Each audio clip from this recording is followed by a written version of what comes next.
everyone. Good to see so many of us joining our webinar this afternoon. We will be presenting this afternoon's webinar through Nearpod, and there will be some interactive elements, some activities for you to engage with the data. So you should be able to see up on the screen in front of you, and my wonderful colleague Emily has also added into the chat the instructions how you can join us. So if you just open up any internet browser and type in join.nearpod.com or click on the link that Emily has shared in the chat box, and then it will ask you to put in a lesson code. The code for today is GE8BN. Once you've typed in that lesson code, you don't need to log in. It does ask you to either sign up or log in. You don't need to do that. Just click join as guest, and then you'll be able to just type in your name and join as a guest for this afternoon's session. So once again, we'll just give you a couple of minutes to get logged into Nearpod and get set up before we start. So if you type in join.nearpod.com into your internet browser or click on the link in our chat box, the lesson code is on the screen in front of you, GE8BN, and then click join as guest. You don't need to log in or sign up or anything like that. Just click join as guest once you have entered that code, and then you should be able to join in. Don't worry if you are having any difficulties with this. We will put all of the questions into the chat box as well, and you can interact with the session there. But if you want to be able to see the slides and the activities there, then please do join our Nearpod session. So I'll just give you 30 more seconds to try and get logged in.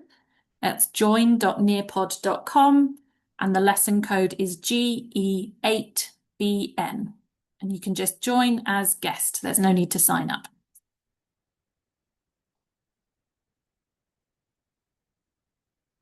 Okay, so hopefully you have been able to do that, or are you in the process? So I'm going to make a start because we have started slightly later, so we'll make a start now. So welcome to today's webinar, Unlocking the Power of NGRT. My name is Emmeline, and I'm an education advisor with Renaissance. I used to be a teacher, and I worked here in the UAE for almost 14 years in a few different schools, and now I'm with Renaissance. I'm joined by my wonderful colleague, Emily, who I will let introduce herself.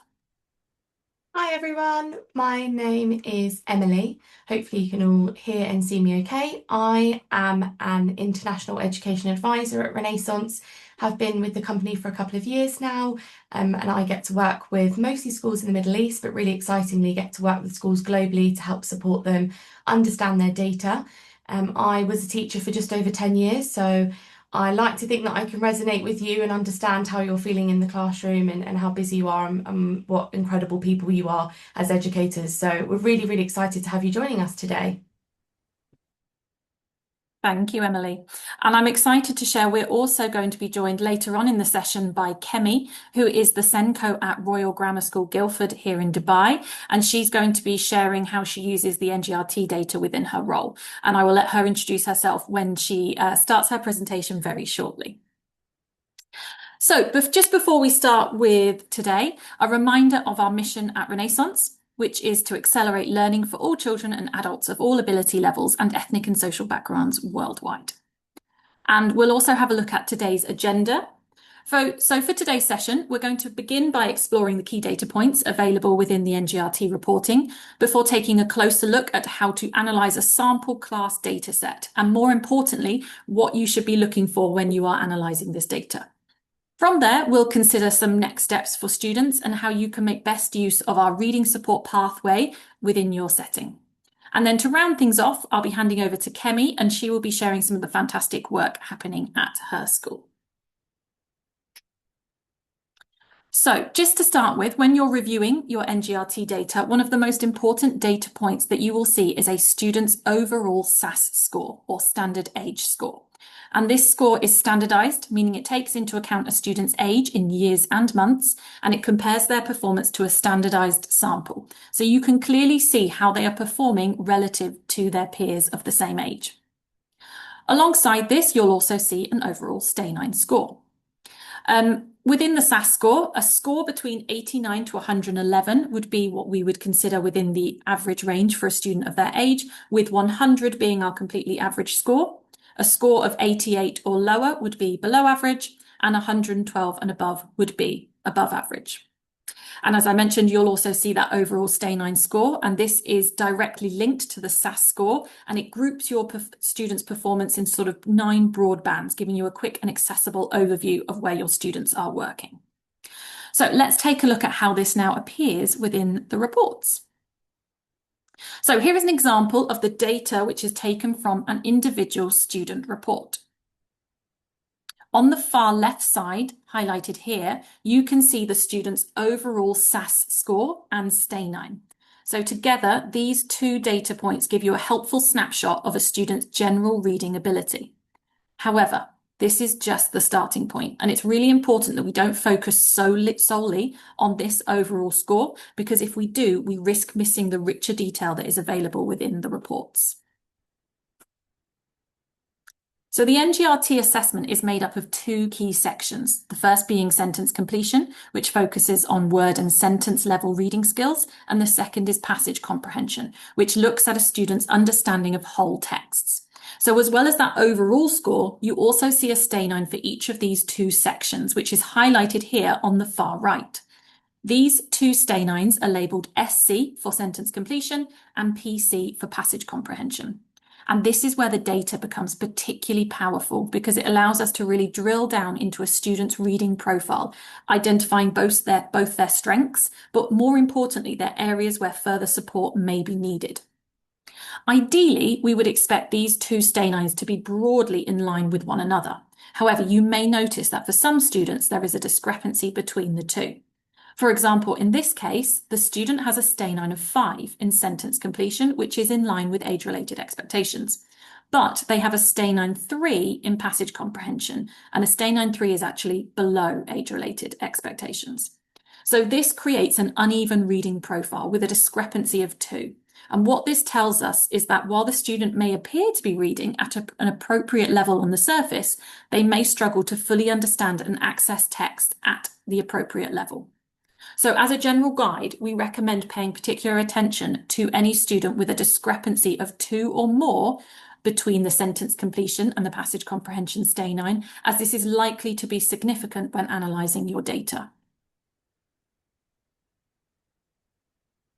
So here on screen, we have an example class that Emmeline and I have called Class A. It has 16 children, and it is made up of students for our example to you. And however, this is a typical example of what international schools may see. So we have a wide range of abilities and different needs for reading intervention.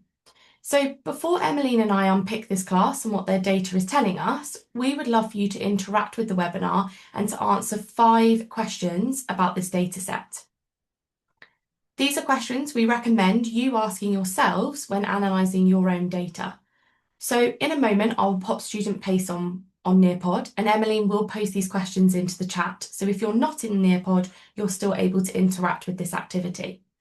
You'll be able to work your way through 5 questions, and the image of this class will be provided on each question, but I'll also leave it on screen so that if you are not using Nearpod, you are still able to see the data set and the questions in the chat. So hopefully the questions are now going to appear on screen for you. And Emmeline has been able to set the questions in the chat. If you're having any issues being able to access the questions on Nearpod, please let us know. Here is the data set and the questions that are in the chat for you. So we have 5 questions. Question 1, which student's overall SAS score may hide areas of development? So as Emmeline explained, as you can see on screen, we've got the students' names and next to it we have that overall SAS score.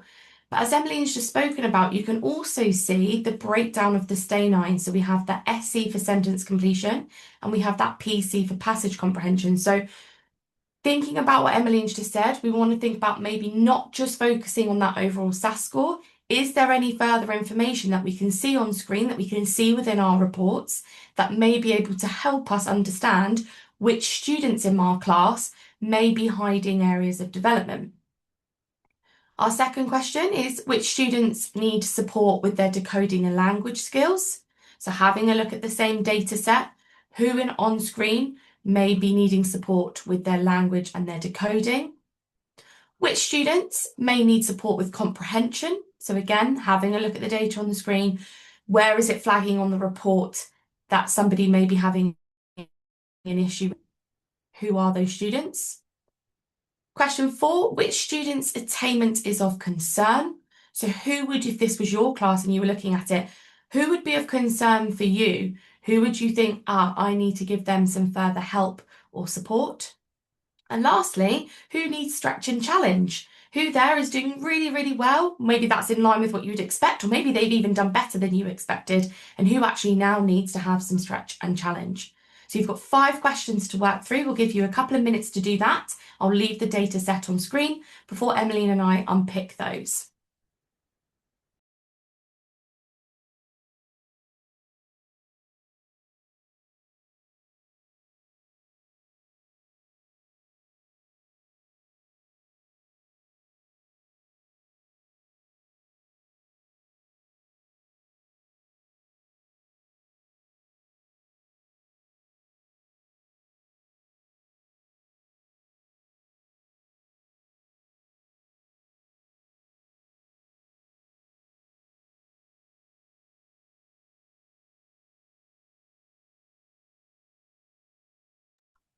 Just a reminder of the Nearpod code. Emmeline has just popped that in the chat. For anybody who would like to join and interactively type in their response on Nearpod, please do feel free to use that code to log in. If not, we've popped the questions into the chat.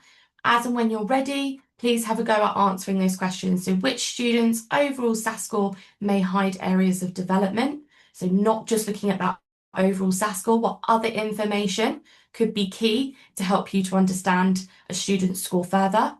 Which students need support with their decoding and language?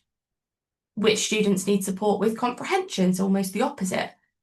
Which students' attainment is maybe flagging of concern to you? And maybe, again, the opposite, who needs stretch and challenge? Who maybe has done really, really well as expected or even surprised you with their score?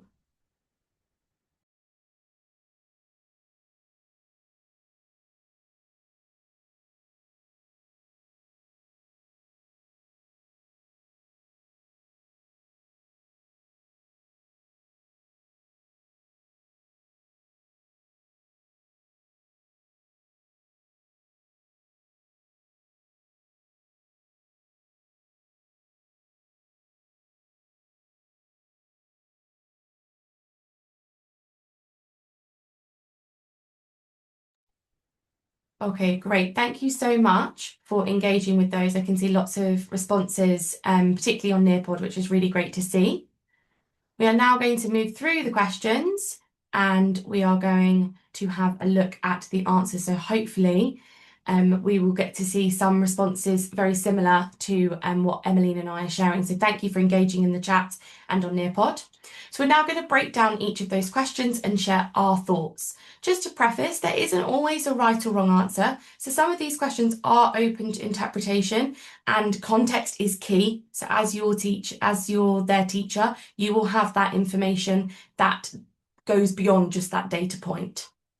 So here we're going to look at that first question. So which students' overall SAS score may hide areas of development, whose SAS score may have been misleading. So Emmeline and I, we've selected Tassie, Leanne, Bella, Safe, and Laith. Now, Tassie and Leanne both have a SAS score within the average range, and they have a strong overall stay9 of a 6. So at first glance, they may not be of concern. However, they both have a significant discrepancy between their sentence completion and their passage comprehension. Similarly, Bella has an average SAS at 97 and an overall stay9 as a 5, but has a discrepancy of 3 stay9s between her sentence completion and her passage comprehension, with 2 stay9s being of significant difference. Safe has an average SAS, but again, a big difference between their sentence completion and their passage comprehension, with his comprehension skills pulling down his overall SAS score. And then lastly, Laith, their overall SAS in the above average, but there is a discrepancy between sentence completion and passage comprehension. So not as high achieving as his overall SAS may actually indicate. So it's really important to have a look at the breakdown of their skills. Next, we have our second question: which students need support with their decoding and language skills? Lots of you have written the same response as the students we've selected, which is really great to see. So as we know, language skills are all linked to the sentence completion part of the assessment. So therefore, we have selected students who have a lower Stay 9 score in their SC, in their sentence completion, than their PC, their passage comprehension. And that would be Tazzy, Leanne, Bella and Laith. Regardless of how high or low their Stay 9 is, a discrepancy in sentence completion shows support is needed with decoding and language.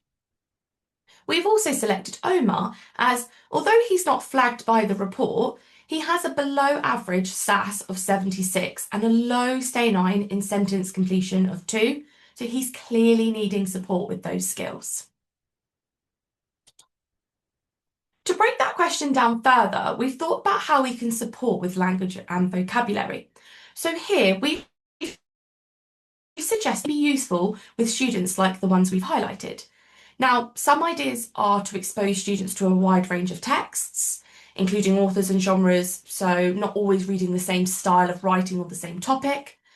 Another idea I used in teaching was to read a short passage together, identify some key words that they may not know, and then discuss the meanings. Maybe use dictionaries to find out, and then they can start to build that vocabulary bank. As we said, context is key, and you are all very experienced educators, so I'm sure you will have some excellent ideas of some things that you're already doing in class. But these are some suggestions that we would have used with our students in Class A.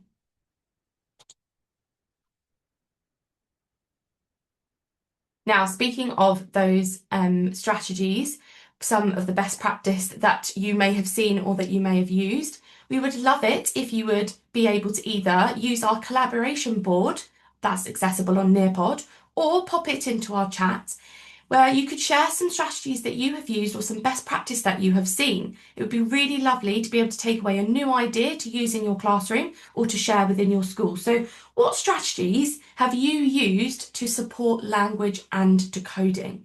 I'm sure you've all got students like the ones we've highlighted. Could you maybe suggest a strategy or something that you've used? Could be similar to ones that Emmeline and I suggested that we've used or we would like to use with our students, or maybe something that you've seen or heard about on a webinar before. Give you 30 seconds, either share an idea on Nearpod or straight into our chat.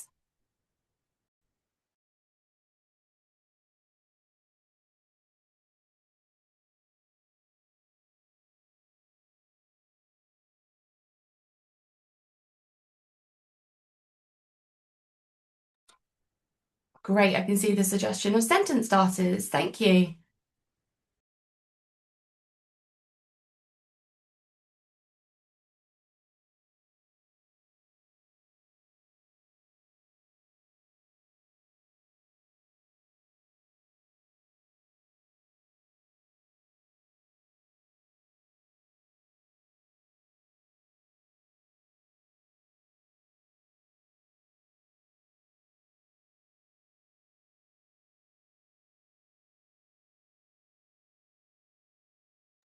Using widgets, definitely, that's definitely something I used as a teacher.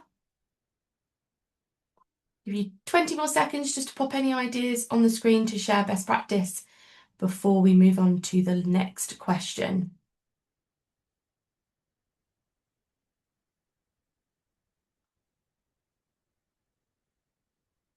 Starting to see some great ideas coming through on the chat and on Nearpod.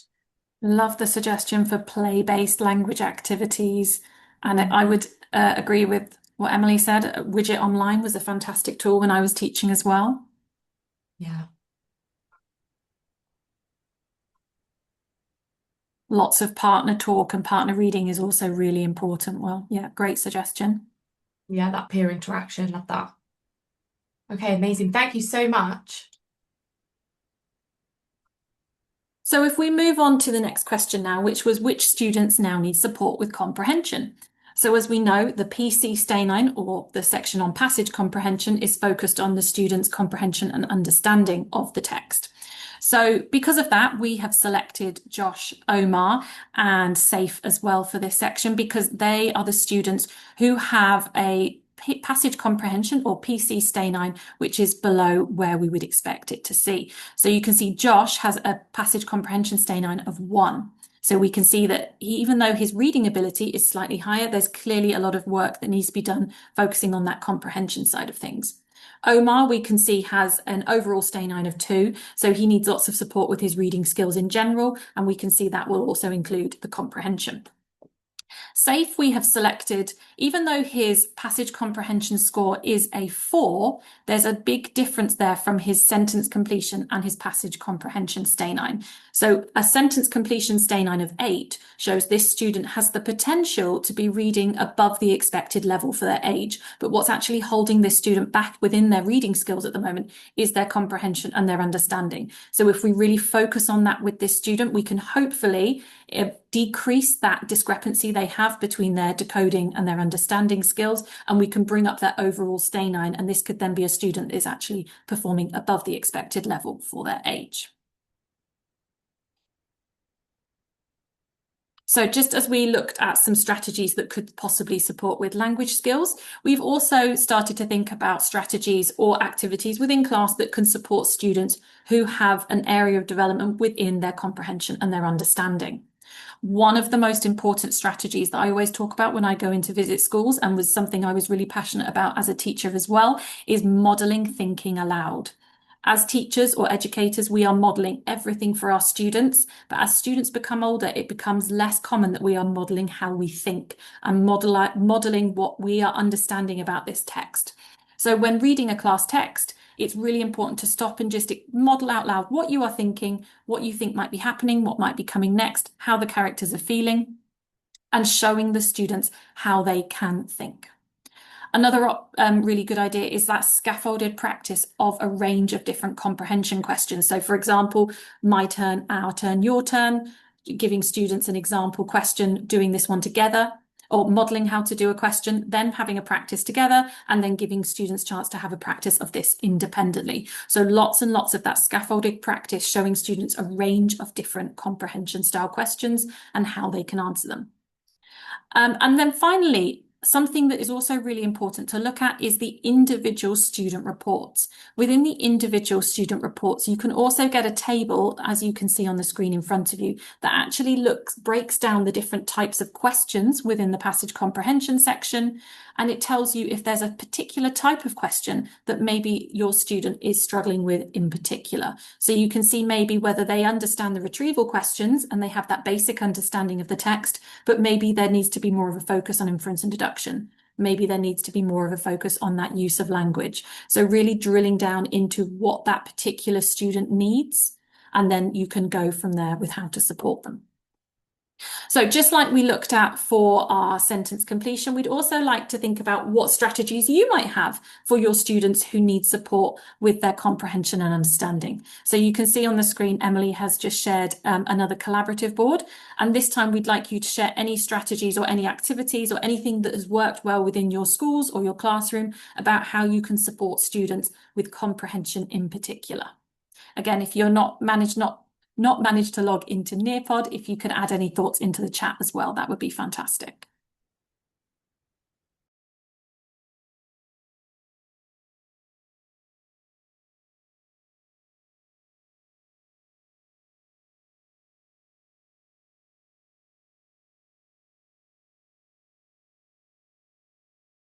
So we'll just give you 1 minute to add any thoughts onto this board or into the chat box.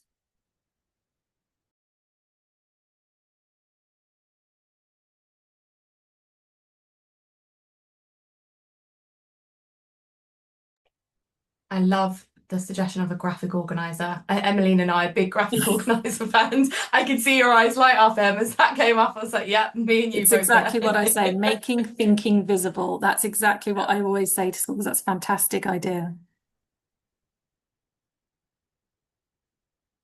Lots of thinking, think, pair, share, lots of sharing ideas, talking, fantastic.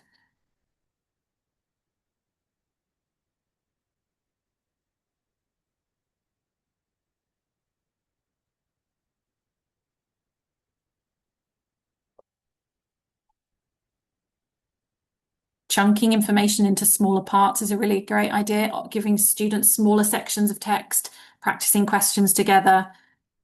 Perhaps adding in visuals is a really fantastic idea. If you've got students, particularly if you have their Cat4 data and you can see that they have a spatial bias, might be a good idea to add some visuals along to text to help them really develop that understanding of the text. We'll just give you 30 more seconds to add any more thoughts into either the collaborative board or into the chat box. Seen some fantastic examples so far.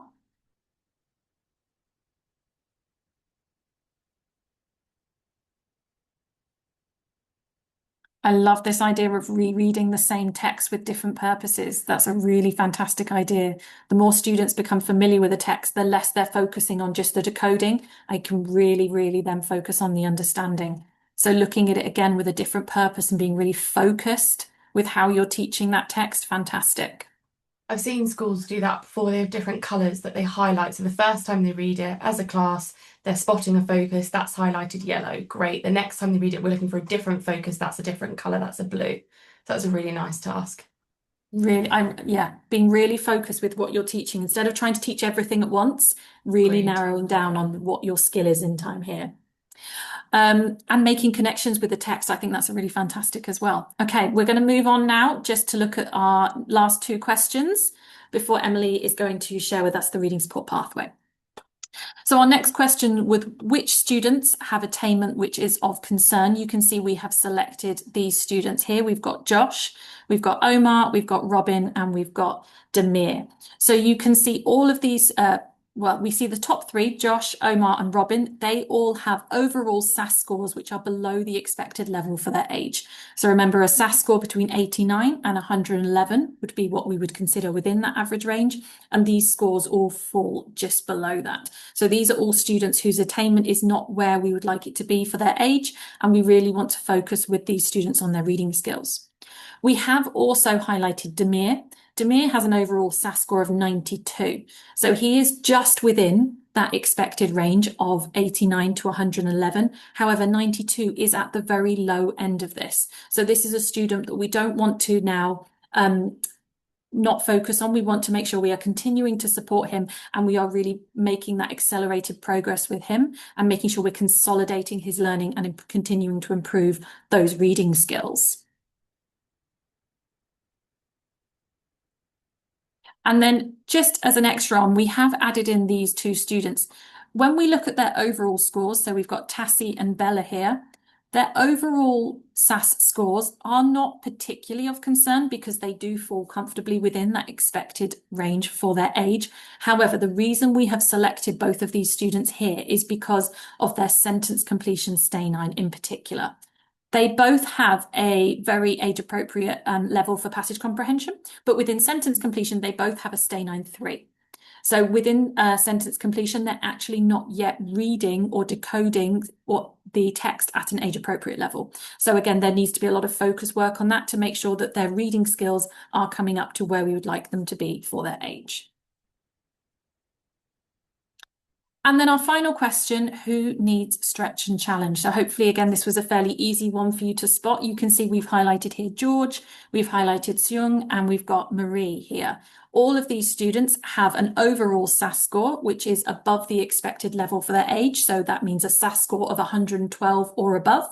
And we can see from looking at both their sentence completion and their passage comprehension stay 9 that these are working broadly in line. So Seung has a slight discrepancy of 1 there, but that's not a huge difference. And these scores in sentence completion and passage comprehension are all above the expected level for their age. So these are students now we want to continue to work at that level. We want them to continue making progress and we want to continue challenging them and ensuring that their reading skills are staying at that level.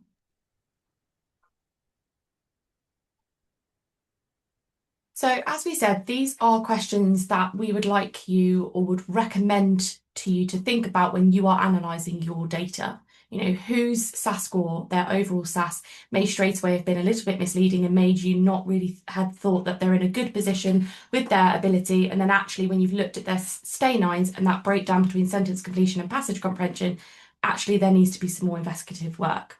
Once you've answered those questions with yourself and you've done that data analysis, We would then suggest going to the reading support pathway. So the reading support pathway is a way to group your students based on their scores within sentence completion and passage comprehension. So as you can see on screen here, each child represents a reading profile and it's colour coordinated based on their need. So this can be accessed on our website. So if you're sat there thinking, I'm not somebody who has access to TestWise, please don't worry, this can be accessed on our website.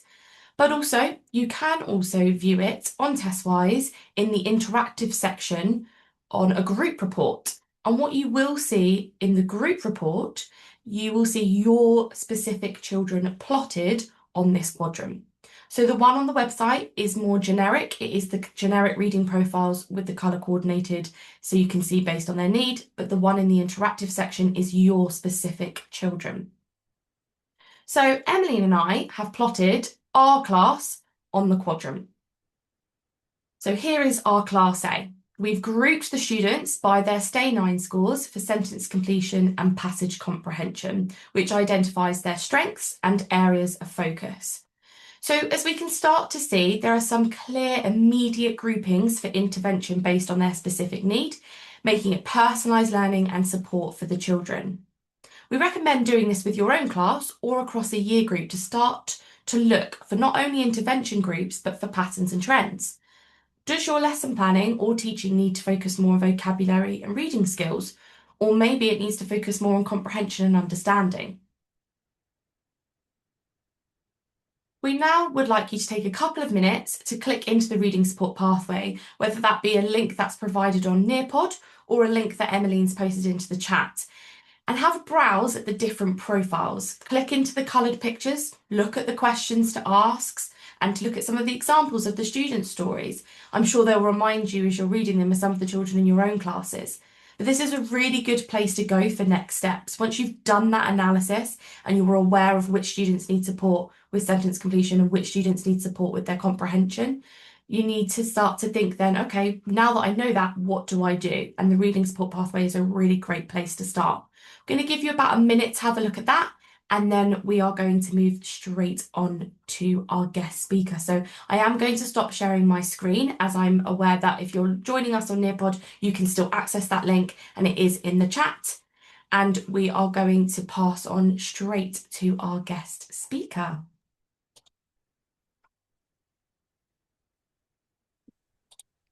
Thank you, Emily. Is it all right if I start now? Absolutely, go for it. Okay. I know people may still be sharing. Okay, I'm just going to share my screen. Emily,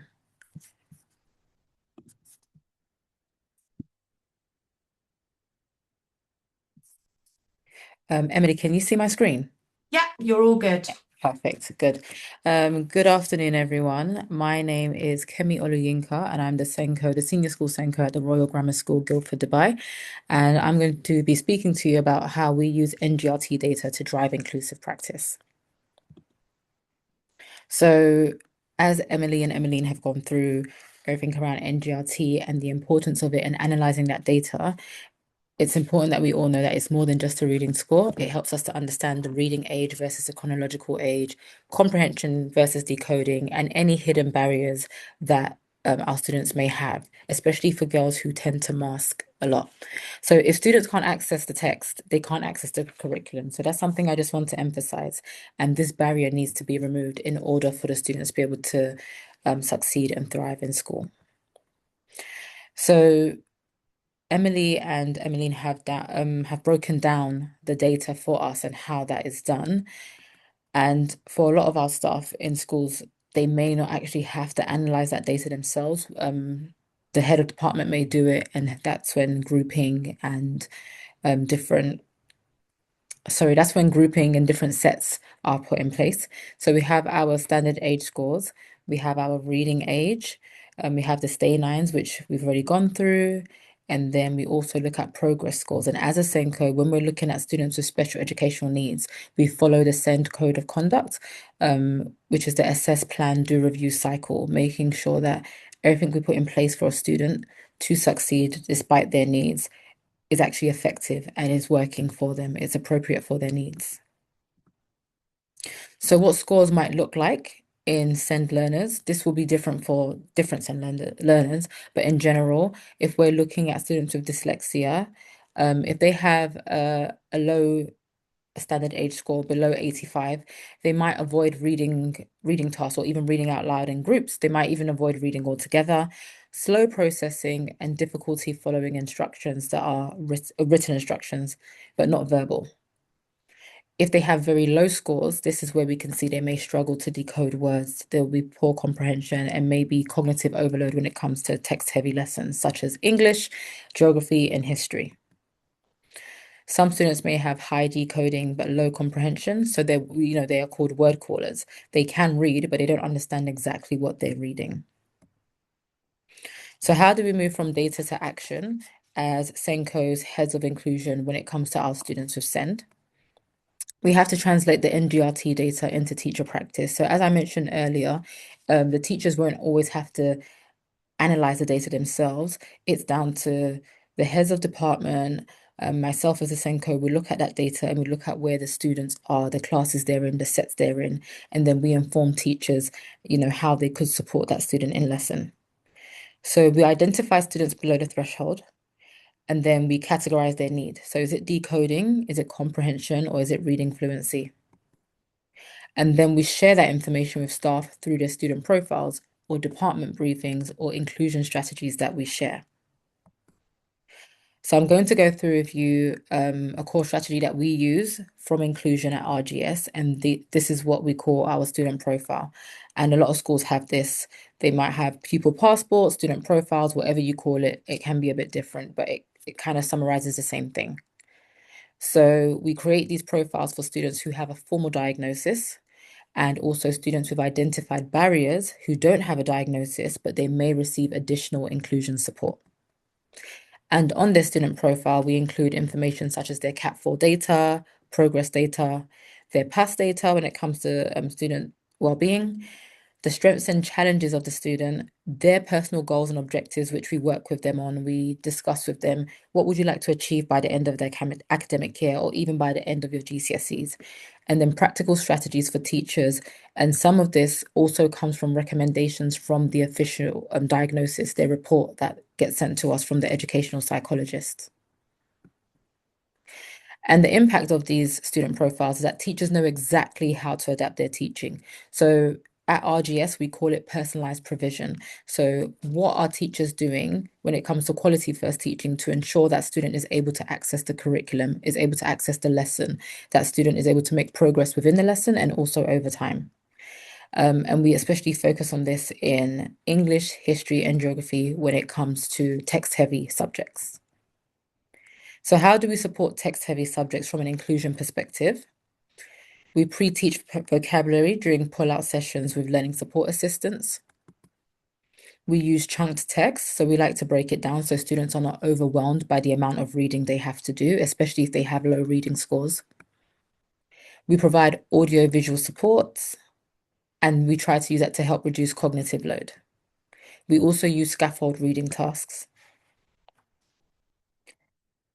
This is where, just going back, this is where teacher and LSA collaboration is so important because we actually have LSAs assigned to different subject areas. So our LSA in English, for example, works with all the students from year 7 to year 11 to year 10 currently who may have low NGRT scores, who may have dyslexia, and they're able to really focus on the text that they're doing in English, and they know how to help them because they work with the department, the English department, as well as the inclusion department. So they are the bridge between the two.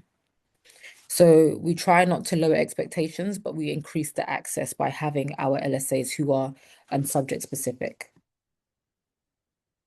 So just going through a case study with a student with dyslexia.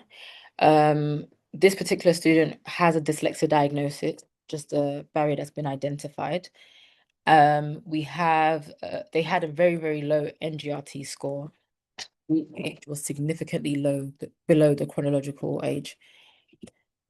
So we observed them in lessons, myself as the SENCo, the inclusion teacher, and we also got feedback from their subject teacher and the LSA. And we noticed that the student avoids reading aloud, which we already understand why.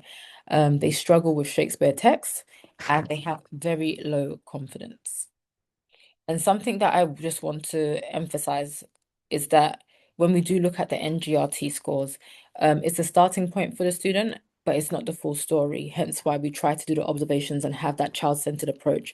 And we have the different perspectives as the SENCo, the inclusion teacher, the subject teacher, and the LSA. When we have the different points of views and people who are contributing to this, it gives us a fuller picture of what the child's needs are. So with the right support, we know that the child can make progress.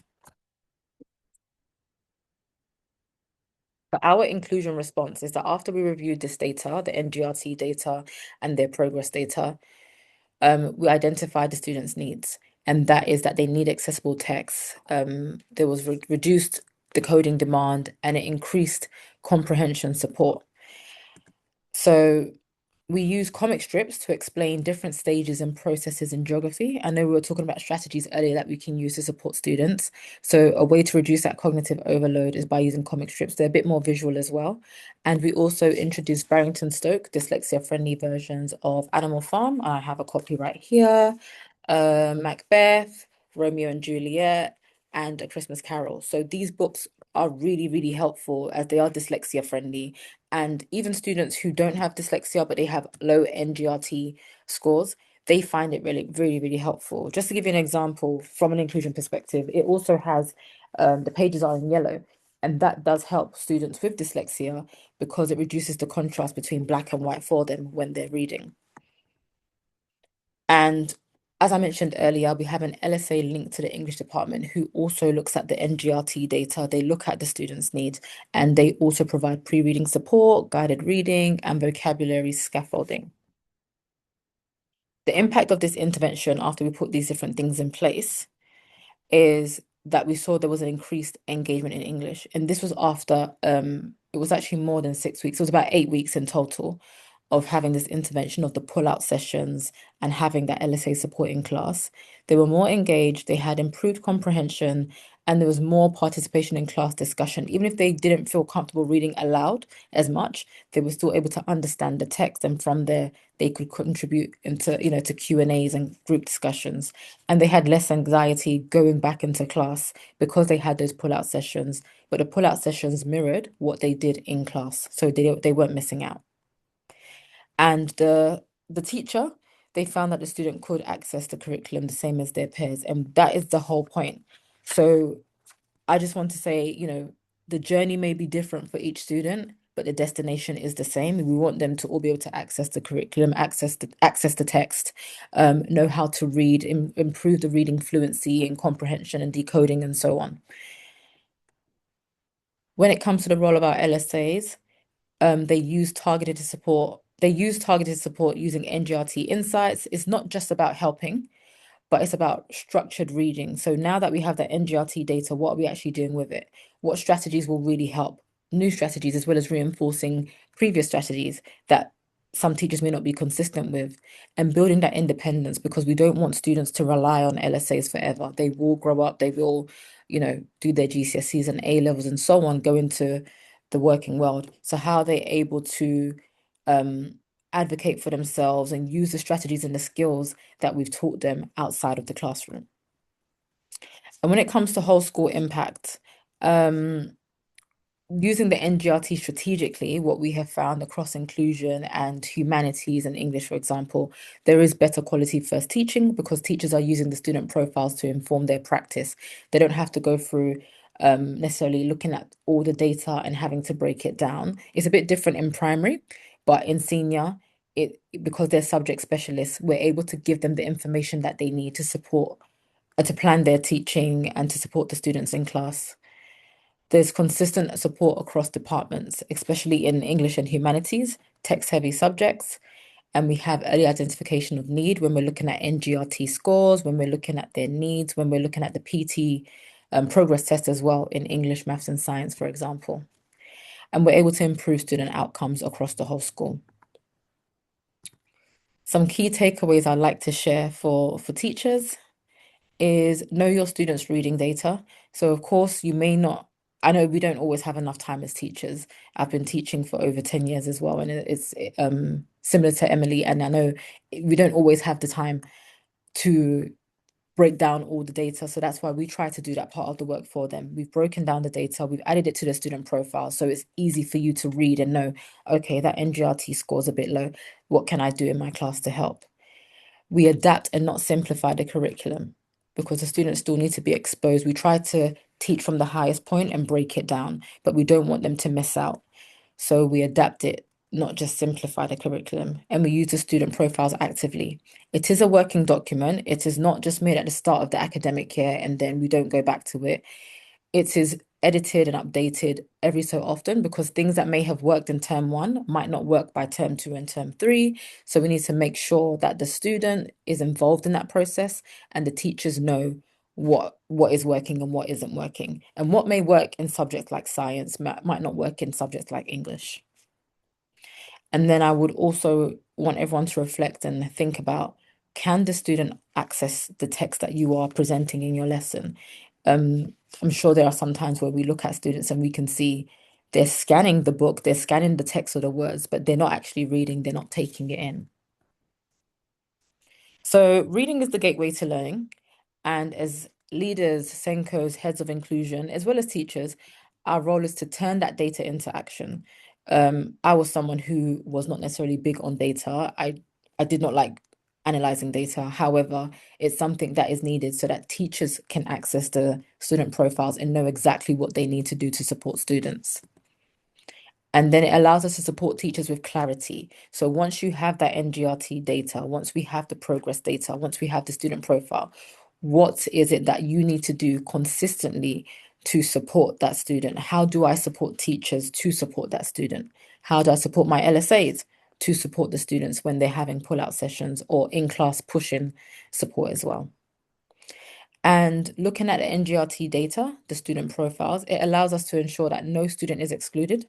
We don't want there, just because there's a barrier, whether it's dyslexia, whether it's a low NGRT score, whatever it may be, we need to remove that barrier. We need to make sure that everything that we are teaching them, it is accessible. They are able to learn. We don't want them to avoid going to lessons, and that now creeps up as anxiety and becomes a secondary issue. Thank you very much for listening to me, and I hope some of these things I've shared will be able to help you in your practice as well.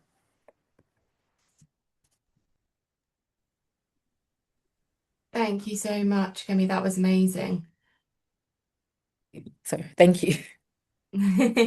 Emmeline, Kemi, and I are going to be here for a minute or so. If there's any questions that anybody would like to ask, whether that's straight into the Q&A or whether you want to pop them into the chat.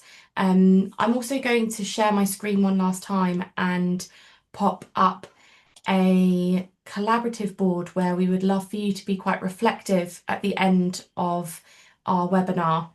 You can pop just that straight into the chat, or if you've still got access to Nearpod, please do engage with the collaboration board. But we'd like you to reflect on one thing that you'll take away from today's session. That could be something from the brilliant Kemi, that could be something that Emmeline and I have shared.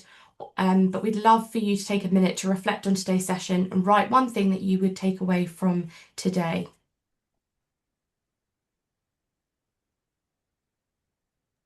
And if you do have any questions, please do put them in the Q&A box or in the chat, and we're more than happy to answer those for the next few minutes if there are any questions.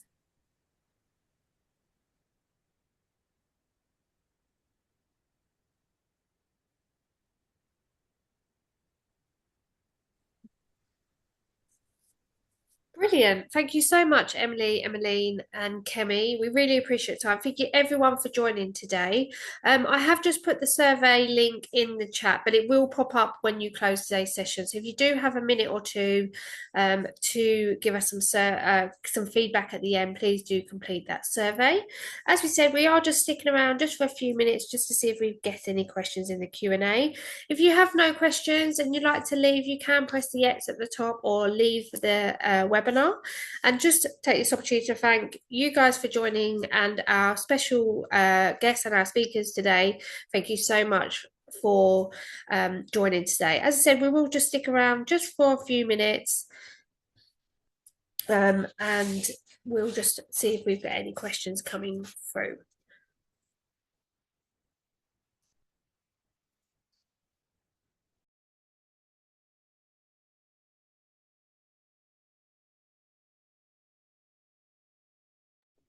There's a really interesting question in the chat, Kemi, about students transitioning into KG1. Maybe something a bit out of your area of expertise if you are working with the senior school. One thing I will say across the board, senior and in prep at RGS, we do our NGRT tests every term. So we tend to do it in September when the kids start. I know there's a question around like how do you support that transition? And I think sometimes where students may not have done anything prior, having that initial assessment in September or August at the start of the academic year. Again, in January, we do NGRT B, and then in the summer term, we do NGRT C. And that just allows us to see the progress over the academic year. We do tend to see a dip. I'm not sure how it might be in primary or KG, but we do tend to see a dip in January in the scores. But by the time we do the NGRT again in the summer term, we can see that, you know, it's gone back to where it should be. So where it might be a bit difficult to kind of see that where students are before they come to grade 1, at least having that starting point data will hopefully that should kind of help a little bit. Because we don't always have the transition data, and some students are coming from a different curriculum, not always the British curriculum. So we know there's a bit of that can be a bit of a hiccup as well. I don't know if that helps a little bit. And I would also say on the idea of distinguishing between true learning needs and the difficulties that are related purely to the assessment readiness, you wouldn't ever be using just one piece of data, just your NGRT data, to diagnose or identify learning needs within students.